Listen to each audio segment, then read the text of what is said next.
یہ عنوان نیا نہیں ہے، بلکہ اس سے پہلے بھی تقریباً 5 سے زائد جمعے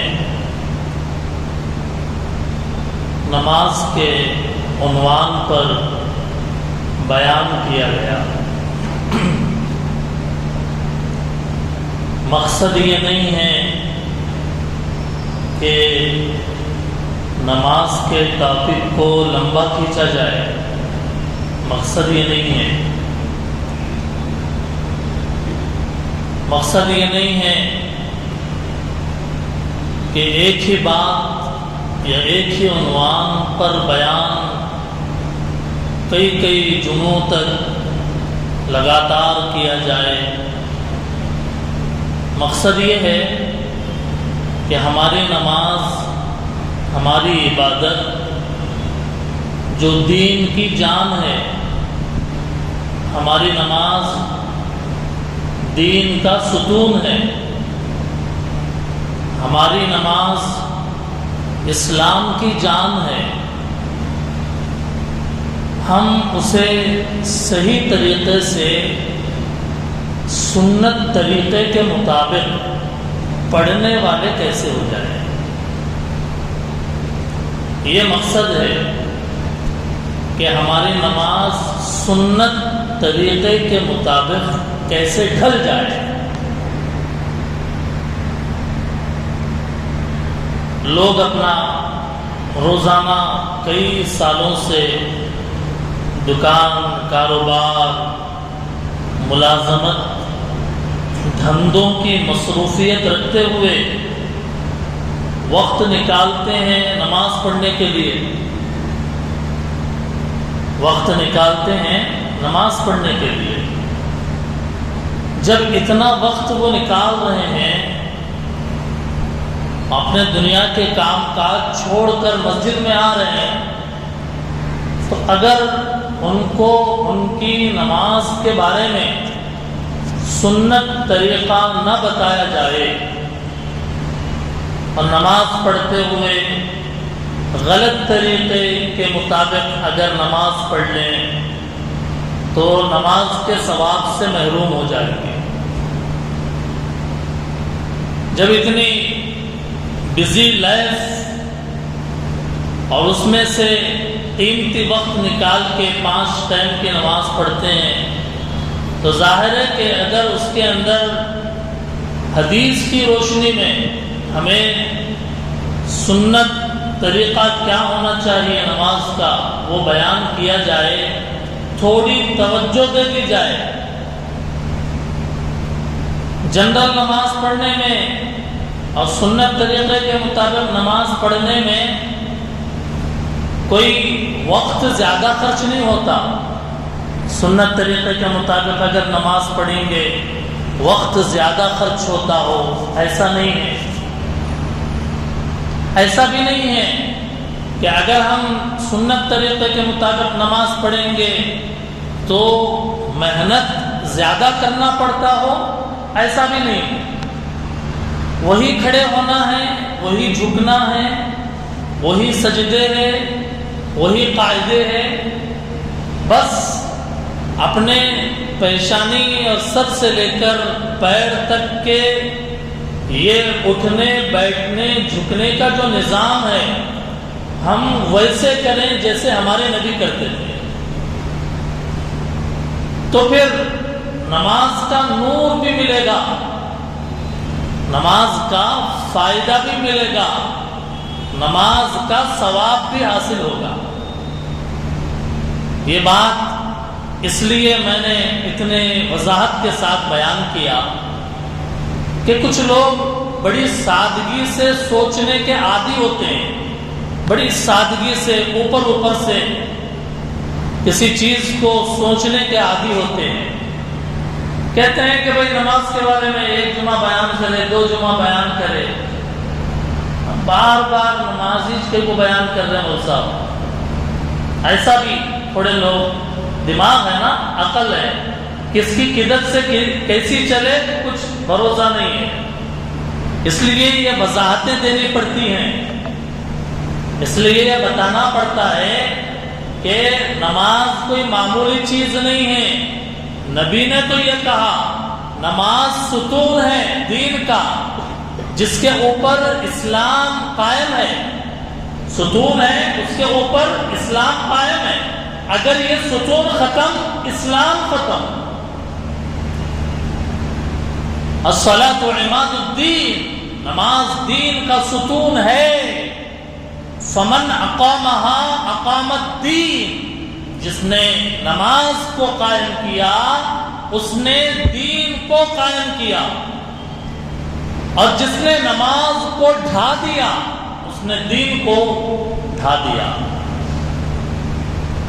اب ذہن صاف ہو جانا چاہیے کہ نماز کو بار بار اس کے طریقے کو کیوں اتنی وضاحت کے ساتھ بیان کیا جا رہا ہے۔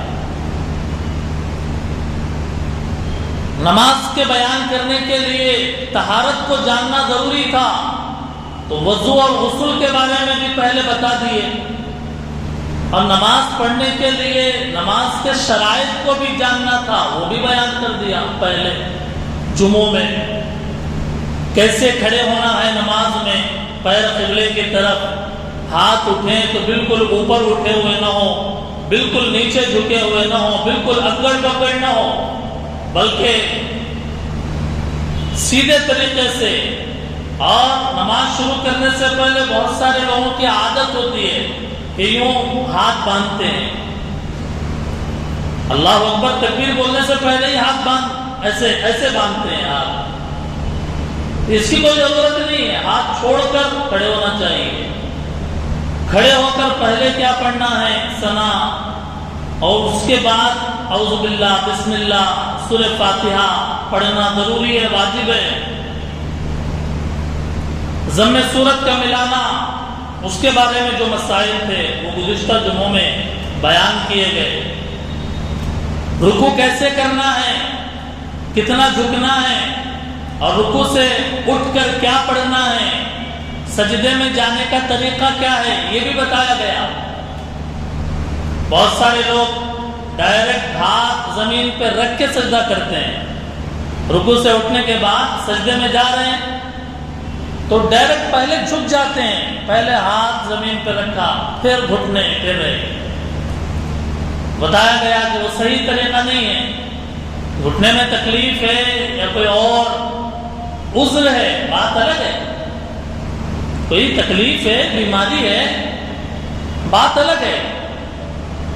اور دوسری ایک بات ہے جس کو ذہن میں رکھنے کی ضرورت ہے، جب تک پیروں میں طاقت ہو آپ کھڑے ہو کر نماز پڑھنے کی کوشش کریں،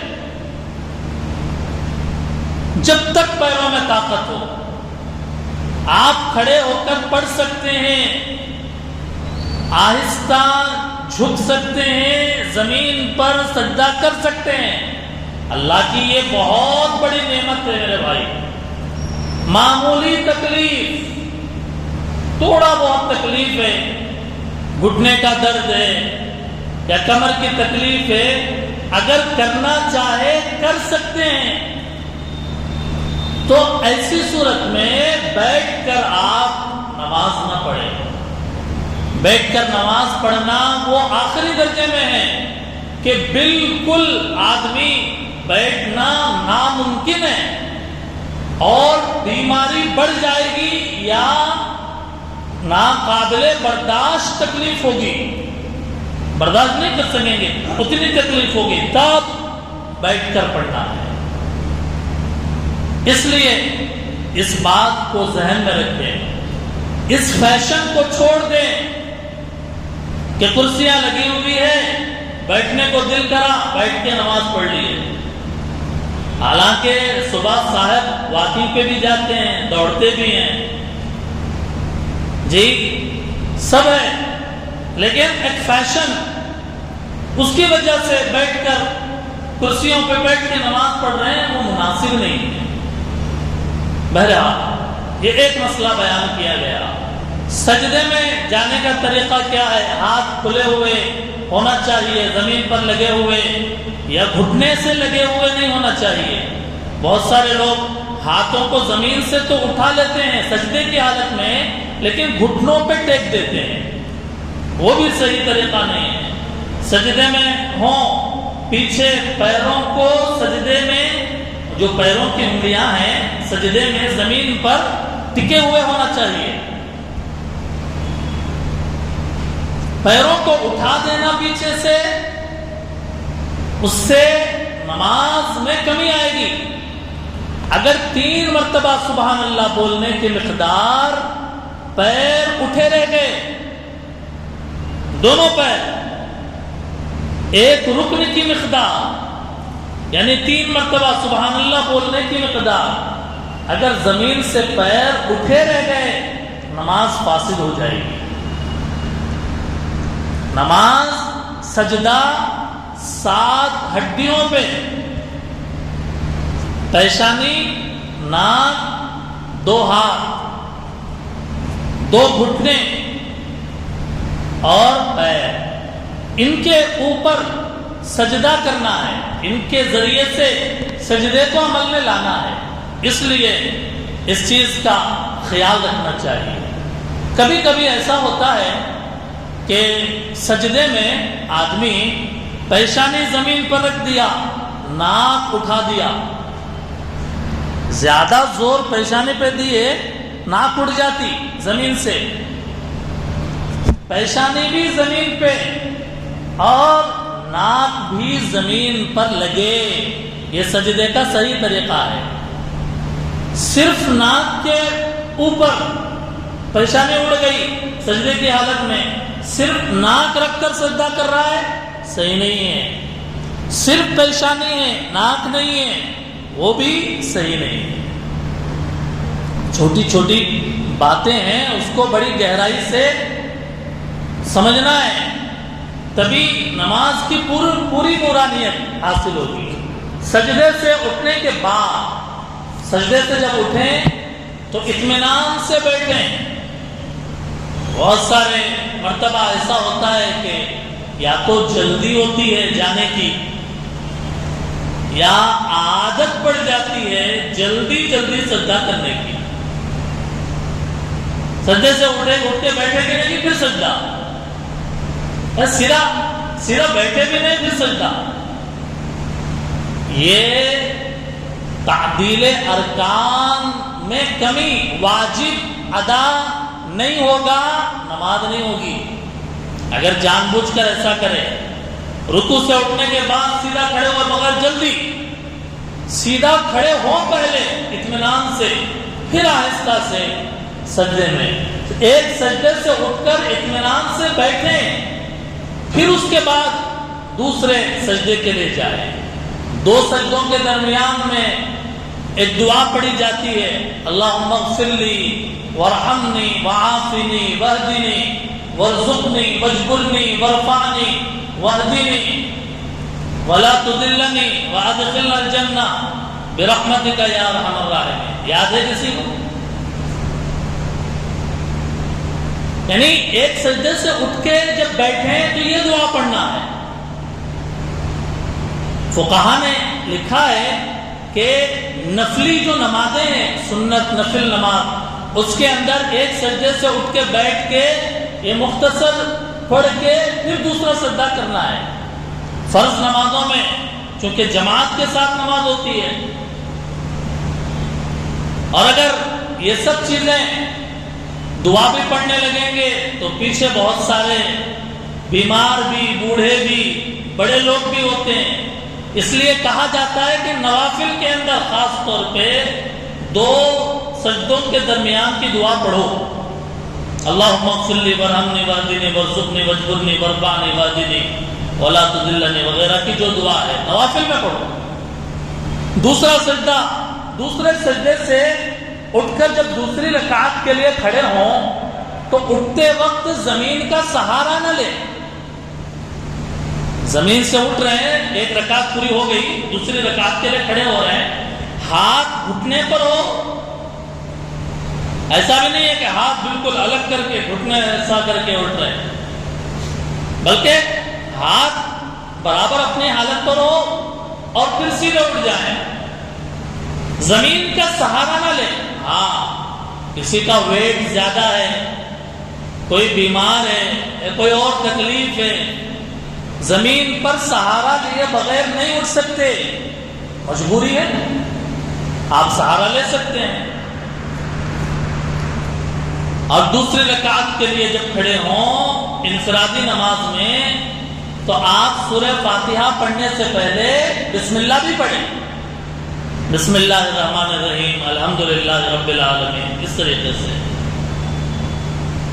غالباً میں نے اس سے پہلے یہ مسئلہ بتایا تھا کہ ایک رکعت چھوڑ گئی کسی کی, جماعت کے ساتھ نماز ہو رہی ہے, ایک رکعت چھوڑ گئی.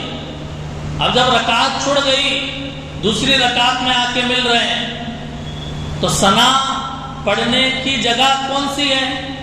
پہلی رکعت میں اللہ اکبر بولنے کے بعد ثنا پڑھتے نا. اب کون سی نماز کون سی رکعت میں ہم شامل ہوئے؟ دوسری. اس لیے سلام پھیرنے کے بعد جب اٹھ کر کھڑے ہوں, کیوں کھڑے ہوئے؟ اپنی پہلی والی جو رکعت چھوٹ گئی اس کو ادا کرنے کے لیے, پہلی جو رکعت چھوڑ گئی اس کو ادا کرنے کے لیے. تو پہلی رکعت میں ثنا پڑھتے ہیں. اب جب ایک سلام کے بعد اٹھ کے پہلی رکعت ادا کر رہے ہیں تو آپ پہلے ثنا پڑھیں, پھر اس کے بعد تلاوت کے ذریعے سے اپنی نماز پوری کریں. ایک بات. اب آئیے, اب پھر اس کے بعد دوسری رکعت میں کیا پڑھنا ہے, رکوع میں کیسے جانا ہے, سجدہ پہلی رکعت کے جیسے سمجھا جائے. اب اس کے بعد جو دو رکعت پہ قاعدہ کرتے ہیں, قاعدہ, اس کو قاعدے دو ہیں. نمبر ایک قاعدہ اولا, نمبر دو قاعدہ اخیرہ. قاعدہ اولا پہلا قاعدہ, پہلا بیٹھنا. دوسرا قاعدہ یعنی اخیر کا جس میں ہم سلام پھیرتے ہیں. تو دو رکعت کے بعد چار رکعت یا تین رکعت والی نماز میں, چار رکعت یا تین رکعت والی نماز میں دو رکعت پہ جو بیٹھیں گے اس میں صرف التحیات پڑھیں گے. التحیات سے زیادہ درود شریف وغیرہ پہلی دو رکعتوں میں یعنی قاعدے میں نہیں پڑھیں گے. التحیات پڑھ کے اٹھ جائیں گے. آخری قاعدے میں, قاعدے اخیرہ میں التحیات کے ساتھ درود شریف بھی پڑھیں گے اور درود شریف کے بعد ایک دعا بھی پڑھیں گے, دعائے معثورہ. التحیات جب پڑھیں پہلی یا آخری رکعت میں, آخری قاعدے میں, تو اشہد اللہ, اللہ پر انگلی اٹھائیں, ہاتھ ایسے, اشہد اللہ الہ الا اللہ, الا اللہ پر, اللہ الہ الا اللہ, انگلی جھکا دیں گے. اور یہ جو کلمے کی انگلی کے بازو کی انگلی ہے اس کو اور انگوٹھے کو یوں ملائیں گے, ان دونوں کو اس طریقے سے موڑ لیں گے, سلام پھیرنے تک یہی حالت میں رہے گا. تو انگلی کب اٹھانا ہے, کب جھکانا ہے, یہ بات بیان کی گئی. ابو داؤد شریف اور نسائی شریف میں ایک روایت ہے کہ انگلی ایک مرتبہ اٹھا کر جب جھکا دیں تو اس کو اپنی حالت پر رکھیں, اس کے اندر تحریک یعنی حرکت پیدا نہ کریں, اس کو مستقل طور پر حرکت میں نہ رکھیں. دلیل ابو داؤد اور نسائی کی روایت, عبداللہ ابن زبیر رضی اللہ تعالیٰ عنہ فرماتے ہیں کہ حضور صلی اللہ علیہ وسلم اپنی انگلی سے اشارہ کرتے تھے, حرکت نہیں دیتے تھے بار بار. لا یحرکها عربی کے الفاظ. پتہ یہ چلا کہ اشہد اللہ پہ جب انگلی اٹھا کے جھکا دیں اس کو اپنی حالت پہ جھکا ہوا رہنے دیں. ایک حدیث ابو داؤد کی. دوسری حدیث شہاب ابن مجنون فرماتے ہیں کہ میں حضور کی خدمت میں حاضر ہوا تو آپ نماز پڑھ رہے تھے اور قاعدے میں کلمے کی انگلی کو بچھا دیا، یعنی کلمے کی انگلی کو یوں بچھا کر رکھا اور دعا پڑھ رہے تھے، دعائے معصورہ، درود کے بعد جو دعا پڑھتے ہیں وہ دعا پڑھ رہے تھے۔ چنانچہ اس سے پتہ یہ چلا کہ ایک مرتبہ انگلی اٹھا کے اس کو جھکا دینا چاہیے۔ ایک مسئلہ یہ ہے کہ تکبیرات کا جو معاملہ ہے، نماز کے شروع میں اللہ اکبر بولتے، رکوع میں جاتے جب بھی اللہ اکبر بولتے، پھر اٹھتے جب سمیع اللہ لمن حمدہ، پھر سجدے میں جاتے وقت اللہ اکبر بولتے نہیں بولتے، امام صاحب بولتے، تو ہم بھی پیچھے مقتدی بھی وہ تکبیر بولیں آہستہ آواز سے، جیسے ثنا آہستہ آواز سے پڑھتے ہیں، ایسے ہی پیچھے مقتدی بھی کیا کریں، وہ تکبیرات کو آہستہ بولیں۔ ایسا نہیں کہ سائلنٹ ہو گئے، بالکل خاموش ہے، خاموش نہیں رہنا ہے، اس کو تکبیرات انتقالیہ کہتے ہیں، تکبیرات انتقالیہ۔ انتقالیہ کے معنی بدلنے کی تکبیر، ایک حالت سے دوسرے حالت میں بدلنے کی تکبیر، ایک حالت سے دوسری حالت میں جانے کی تکبیر۔ کھڑے ہوئے تھے، رکوع میں جا رہے ہیں تو یہ انتقال ہوا، یعنی حالت بدلی، عربی کا ورڈ ہے انتقال۔ رکوع میں تھے، رکوع سے اٹھ کے حالت بدل رہے ہیں، تو حالت کے بدلنے کو کیا بولتے ہیں، انتقال۔ اب ہمارے اردو میں جب بولتے ہیں کوئی مر گیا تو اس کے لیے کہتے ہیں فلاں صاحب کا انتقال ہو گیا۔ کیا مطلب، دنیا میں تھے، اب دنیا میں نہیں رہے، اب وہ قبر کی زندگی ان کی شروع ہو گئی، حالت بدلی ان کی، دنیا میں رہے ایک حالت، یہ زندگی ختم، دوسرے قبر کے اندر ان کو رکھ دیا گیا، تو کہا گیا انتقال ہوا، مانا حالت بدلی ان کی۔ یہ عربی کا ورڈ ہے جو اردو میں یوز ہو گیا موت کے لیے۔ موت کے لیے مر گئے اچھا نہیں دکھتا، کسی کو بارے میں بولے فلاں مر گیا، فلاں کا انتقال ہوا تھوڑا اچھا ہے، فلاں کی وفات ہوئی تھوڑا اور اچھا ہے، اچھی اردو ہے۔ اور کا فلاں صاحب کا وصال ہو گیا، کہتے ہیں وصال۔ اب ایسے بیان کرتے جائیں گے، ایک میں سے ایک چیزیں نکلتی جائیں گی۔ اب آئیے کہ مقتدی کو بھی تکبیرات انتقالیہ بولنا ہے۔ ضم صورت فرض نماز کے پہلی 2 رکعتوں میں پڑھنا ہے۔ فرض نماز اگر 4 رکعت یا 3 رکعت پڑھ رہے ہیں تو ضم صورت صرف پہلی 2 رکعتوں میں، اخیر کی 2 رکعتوں میں یا 1 رکعت میں، مغرب میں جیسے اخیر کی 2 رکعتوں میں یا 1 رکعت میں کیا پڑھنا ہے، سورہ فاتحہ۔ ان نفلی نماز سنت نماز ہے، 4 رکعت پڑھ رہے ہیں تو آپ پوری تلاوت کریں گے۔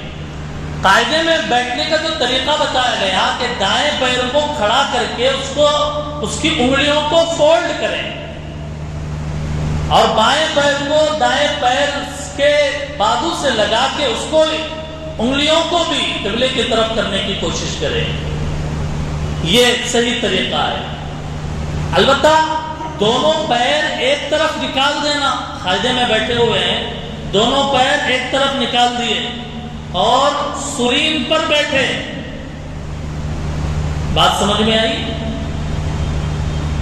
اب جیسے یہ صاحب بیٹھے ہوئے ہیں، آپ بھی بیٹھ کر دیکھ سکتے ہیں، دونوں پیر ایک طرف نکل گئے اور سرین پر بیٹھے، بیٹھنے کی حالت میں، اس کو عربی میں تورک کہتے ہیں۔ تورک مطلب یہ ہے کہ اس سے منع کیا گیا کہ سرین کے بل نہیں بیٹھنا ہے بلکہ پیروں پر وزن ڈال کر بیٹھنا ہے۔ درود شریف اتحیات کے بعد درود شریف. بخاری شریف کے اندر صحابہ کی روایت ذکر کی گئی. صحابہ نے پوچھا اللہ کے نبی آپ پر سلام بھیجنے کا طریقہ آپ نے ہمیں سکھا دیا. اتحیات میں سلام بھیجنے کا طریقہ السلام علیکہ السلام علیکہ ایھا النبی پڑھتے ہیں نہیں پڑھتے السلام علیکہ ایھا النبی. تو یہ سلام ہو گیا. صحابہ نے پوچھا اللہ کے نبی صلاۃ کا طریقہ بھی بتائیے. صلاۃ درود. صلاۃ عربی ورڈ ہے اور اس کے لیے اردو میں درود. درود کا طریقہ بھی بتائیے. اللہ کے نبی نے فرمایا یوں پڑھا کرو اللہم صلی علی محمد وعلی آل محمد کما صلیت علی ابراہیم وعلى آل إبراهيم إنك حميد مجيد اللهم بارك على محمد وعلى آل محمد كما باركت على إبراهيم وعلى آل إبراهيم إنك حميد مجيد. اس درود کو درود ابراہیمی بولتے ہیں. اس درود کو کیا بولتے ہیں؟ درود ابراہیمی. یہ سب سے افضل درود ہے جو نماز میں پڑھنے کے لیے بہترین درود ہے. درود پڑھنے کے بعد دعائے معصورہ مشہور ہے اللہم انی ظلمت نفسی ظلما کثیرا ولا یغفر الذنوب الا انت فاغفر لی مغفرۃ من عندک وارحمنی انک انت الغفور الرحیم. جماعت کے ساتھ نماز پڑھ رہے ہیں تو کبھی کبھی ایسا ہوتا ہے کہ تشہد کی حالت میں آ کر ملے. امام نماز پڑھا رہے ہیں ہم تشہد کی حالت میں آ کے ملے. یہاں پر یہ غلطی بھی ہوتی ہے کہ امام صاحب سجدے میں ہیں جماعت سے نماز ہو رہی وضو کر کے آ گئے ایک سجدہ کرے دوسرا سجدہ کرنا باقی ہے. اب پیچھے کھڑے ہو کے دیکھتے رہتے. امام صاحب اٹھ کے کھڑے ہوئے تو جا کے جماعت میں ملیں گے. صحیح طریقہ نہیں ہے. آپ جب پہنچے جس حالت میں امام ہو آپ اسی حالت میں جا کر مل جائیے. اللہ اکبر کہہ کر پھر اللہ اکبر کہہ کر آپ اگر امام سجدے میں ہیں ایک سجدہ کیا یا پہلے سجدے میں مل جائیے. آپ قاعدے میں بیٹھا ہوا ہے اب قاعدے میں ہیں اب اٹھنے کا انتظار کر رہے ہیں. اتحیات پوری کر کے امام صاحب اٹھنے کے بعد کھڑے ہو کے مل لیں گے. رکعت تو نہیں ملنے والی رکعت تو چلے گئی. سلام پھیرنے کے بعد 2 رکعت ادا کرنا ہے. تو ایسا نہ کریں. جس حالت میں ہے اس حالت میں امام کے ساتھ شامل ہونا. اگر قاعدے کی حالت ملی اور آ کر ملے ہم نماز میں شامل ہوئے بیٹھے ہم قاعدے میں تو اتحیات پوری کر کے اٹھنا ہے. آدھی اتحیات یا آخر تھوڑی شروع ہوئی اتحیات اس وقت آ کے مل گئے نماز میں تو ہم اپنی اتحیات پوری کر کے پھر امام کے ساتھ امام جب تیسری رکعت کے لیے کھڑا ہو گیا ہم بھی کھڑے ہو جائیں. ایسے ہی جب اتحیات آپ پڑھیں اور تھوڑا حصہ باقی ہو امام کے پیچھے نماز پڑھ رہے ہیں اشہد ان لا الہ الا اللہ اب اس کے بعد آپ کا تھوڑا باقی رہ گیا امام صاحب تکبیر بول کے اٹھ رہے ہیں تو آپ جلدی سے اپنی اتحیات کمپلیٹ کیجئے. اپنی اتحیات پہلے کمپلیٹ کیجئے اس کے بعد اٹھ کے کھڑے ہونا ہے. تو یہ گویا دعائے معصورہ تک کی بات آئی. مغرب کی نماز میں ایک رکعت چھوٹ گئی. سمجھیے ذرا مسئلہ غور سے. ایک رکعت چھوٹ گئی اور ایک رکعت کے بعد ہم آ کے ملے تو جب امام صاحب کی 2 رکعت ہوئی تو ہم قاعدے میں بیٹھے جی اور تیسری رکعت میں تو ہے قاعدہ جماعت کے ساتھ نماز پڑھ رہے ہیں تو اب اٹھ کے ایک رکعت مکمل کریں گے اور اخیر میں پھر ہم اپنے سلام پھیرنے کے لیے قاعدے میں بیٹھنا ہے نا. یا سلام پھیرنے کے لیے قاعدے میں نہیں بیٹھے جیسے سلام پھیر سکتے قاعدے میں بیٹھنا ہے نا. تو ایک رکعت جس کی چھوٹی مغرب کی نماز میں اس کے 3 رکعتوں میں قاعدہ. 3 رکعتوں میں کیا ہوا ارے بولو نا، فائدہ ہو رہا۔ 2 قاعدے تو امام کے ساتھ مل رہے، اور 1 رکعت جب ہم کمپلیٹ کریں کوئی حرج نہیں ہے، کوئی حرج نہیں ہے۔ تینوں رکعتوں میں جب 1 رکعت چھوٹی تو آپ کو اپنا قاعدہ اخیرہ کرنا ہے۔ یہ گویا سلام پھیرنے سے پہلے تک کی بات آئی۔ وقت مکمل ہوا، کچھ مسائل اور باقی رہ گئے، جیسے تشہد کی حالت میں اپنے بیٹھنے کی حالت میں اپنے ہاتھوں کو بالکل پیچھے کھینچ کر نہ رکھیں، رانوں کے بالکل یوں کر کے بیٹھنا ہے، یا انگلیوں کو بالکل گھٹنوں کے اوپر لٹکائے نہ، اپنی انگلیوں کو گھٹنے کے ایسا جھک جا رہے، انگلیاں بھی ایسے فولڈ ہو جا رہے، ایسا جھک جا رہے، یہ بھی نہیں، بلکہ گھٹنے کا ابتدائیہ ہمارے انگلیوں کے انتہا، اس طریقے سے ہاتھ ہونے چاہیے۔ سلام پھیرنا ہے تو سلام پھیرتے وقت السلام علیکم ورحمۃ اللہ، سیدھے منڈی پھیرے۔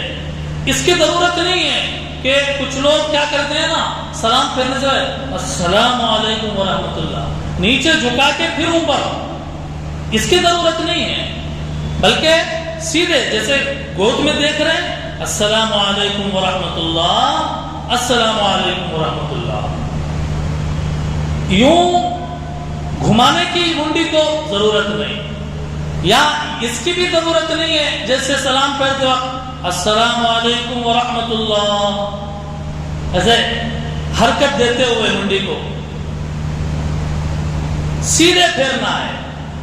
اور سلام پھیرتے وقت نیت کرنا ہے، جماعت کی نماز ہے، امام نماز پڑھا رہا ہے تو دائیں طرف جب سلام پھیریں گے تو نیت کریں گے یہ سلام دعا ہے۔ سلام کیا ہے؟ دعا ہے۔ کس کو دے رہے ہیں آپ دعا؟ نیت کرو، دائیں طرف کے مقتدیوں، دائیں طرف کے رحمت کے فرشتوں اور دائیں طرف کے نیک صالح جنات، ان سب کو دعا دے رہے ہیں۔ السلام علیکم ورحمۃ اللہ کہتے ہوئے ہم ان سب کو کیا کر رہے ہیں؟ دعا دے رہے ہیں۔ پھر بائیں طرف پھیریں گے، بائیں طرف جتنے مقتدی ہیں ان سب کے لیے دعا، اور جتنے رحمت کے فرشتے اور جتنے جنات ہیں ان کے لیے بھی دعا کی نیت ہونی چاہیے سلام پھیرتے وقت۔ السلام پھیرے، سلام پھیرنے کے بعد کیا کرنا ہے، احادیث کے اندر کیا آیا، اور اس کے بعد کیا دعائیں پڑھنا ہے، نماز کے بعد دعا کرنا چاہیے یا نہیں کرنا چاہیے، اس کے کیا دلائل ہیں، فرض نماز کے بعد ہاتھ اٹھا کر دعا کرنا ہے، اس کے دلائل کیا ہے، قرآن میں حدیث میں کیا پڑھنا ہے۔ ہر فرض نماز کے بعد کچھ دعائیں پڑھنے کی ہوتی ہیں، وہ کیا دعائیں ہیں؟ ظاہر ہے کہ یہ سب چیزیں ابھی بیان نہیں ہو سکتی، اللہ کرے کہ آئندہ توفیق ملے تو اس کو بیان کیا جائے گا۔ اب آپ بتائیے یہ جو چیزیں ہم بیان کر رہے ہیں اس کی اہمیت ہے یا نہیں ہے؟ ابھی ہے یا نہیں ہے؟ یا میں خود سمجھ رہا ہوں کہ بھئی اہمیت ہے، میں بیان کرتے جا رہا ہوں، اور آپ سمجھ رہے ہوں کہ بھئی یہ اہمیت نہیں ہے، وہ سب کیوں بیان کرے؟ ارے اہمیت ہے نہیں ہے؟ اللہ کرے ہمیں نفع کی بات ملے، ہماری نمازیں کامل و مکمل ہو، مالک و مولا توفیق عمل نصیب فرمائے۔ وآخر دعوانا الحمدللہ رب العالمین۔ سنت پڑھ